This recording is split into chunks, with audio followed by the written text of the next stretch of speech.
নমস্কার বন্ধুরা, শিবানী রান্নাঘরে আপনাদের সবাইকে স্বাগত। এখানে একটা মোচা আমি ভালো করে বেছে ধুয়ে কেটে নিয়েছি। বেশ ভালো করে মোচাটা ধুতে হবে। মোচার যে কালো জলগুলো বেরোয় ভালো করে হাত দিয়ে চটকে চটকে ধুয়ে জলগুলো বারবার ফেলে দিতে হবে। তারপর একটা প্রেশার কুকারে কেটে রাখা মোচাটা দিয়ে দিলাম, স্বাদ মতো লবণ হলুদ দিয়ে সামান্য একটু জল দিয়ে আমি একটা সিটি দিয়ে নেব। তাহলে মোচাটা খুব তাড়াতাড়ি সেদ্ধ হয়ে যায়।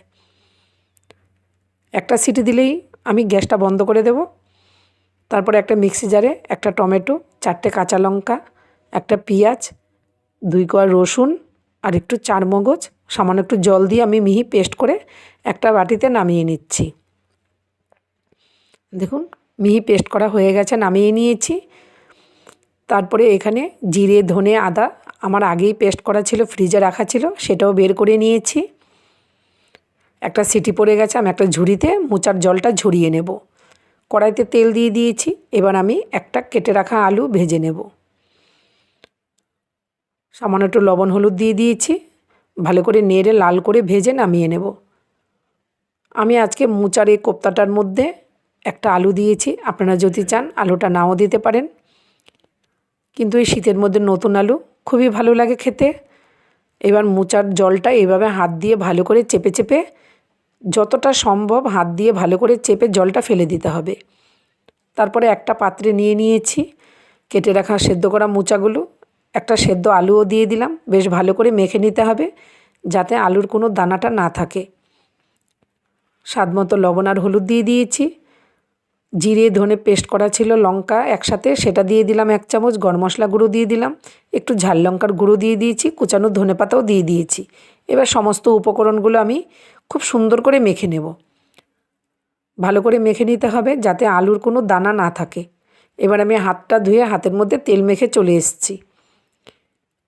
এবার সামান্য একটু হাতের মধ্যে মেখে রাখা মোচাটা নিয়ে এইভাবে গোল গোল করে বল বানিয়ে নেব।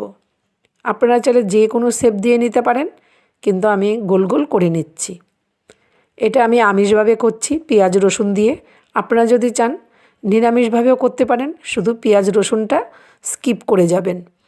দারুণ হয় বন্ধুরা, আমিষ দিনে হোক নিরামিষ দিনে হোক এইরকম একটা মোচার কোপ্তাকারি দারুণ টেস্টি হয় খেতে। আর আমি সেদ্ধ করা যে আলুটা দিয়েছি এটা আরও খুব সুন্দর নরম হয়। আমি কিন্তু এর মধ্যে কোনো বেসন চালের গুঁড়ো কোনো কিছুই ব্যবহার করিনি, আপনার ভিডিওতে দেখতেই পাচ্ছেন। এইবার গ্যাসের ফ্লেমটাকে লোতে রেখে খুব সুন্দর করে মোচার বলগুলো আস্তে আস্তে করে ভেজে নিতে হবে। খুবই সামান্যভাবে আস্তে করে ভাজতে হবে, কারণ এর মধ্যে কোনো বেসন চালের গুঁড়ি দেওয়া নেই। খুবই নরম এই বলগুলো হয়। এবার নামিয়ে নিয়েছি, বাকি বলগুলো আমি একইভাবে ভেজে নেব। খুব সুন্দরভাবে মোচার বলগুলো ভেজে নামিয়ে নিতে হবে।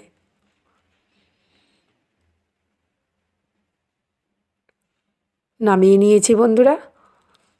এবার ওই তেলের মধ্যেই আমি এলাচ দারচিনি শুকনো লঙ্কা তেজপাতা আর সামান্য একটু জিরে আর কেটে রাখা একটা টমেটো দিয়ে দিলাম, ভালো করে নেড়ে চেড়ে দিলাম।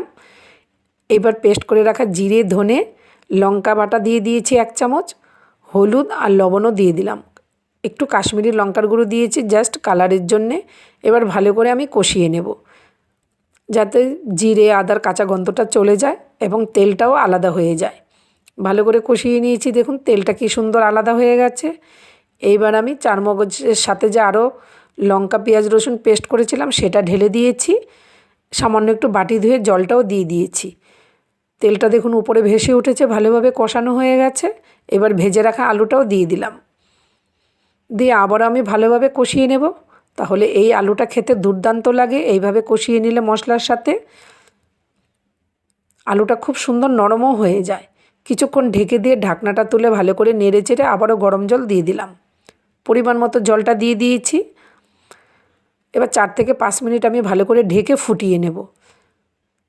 খুব সুন্দরভাবে ফোটানো হয়ে গেলে হাতে ম্যাশ করে একটু কাসুরি মেথি দিয়ে দিতে হবে আর সামান্য একটু গরম মশলা গুঁড়ো দিয়ে দিতে হবে। তারপরে স্বাদের জন্য চিনি আর নামানোর আগে একটু ঘি দিয়ে উপর থেকে মোচার বলগুলো দিয়ে দিতে হবে। খুব সুন্দর করে মোচার কোপ্তাগুলো দিয়ে একটু ভালো করে নেড়ে চেড়ে ব্যাস কমপ্লিট হয়ে গেল মোচার কোপ্তাকারি। আপনারা যতটা গ্রেভি দেখছেন ততটা গ্রেভি কিন্তু একটুও থাকবে না, যখনই এটা ঠান্ডা হবে অনেকটাই টেনে যাবে। ব্যাস আমি একটা পাত্রে সার্ভ করে নিচ্ছি। কেমন লাগলো বন্ধুরা? যদি ভালো লেগে থাকে প্লিজ সবার সাথে শেয়ার করে দেবেন। ফেসবুক থেকে ফলো, ইউটিউব থেকে সাবস্ক্রাইব করে আমার পাশে থাকবেন। দেখা হচ্ছে নতুন রেসিপি নিয়ে নতুন ভিডিওতে। টাটা।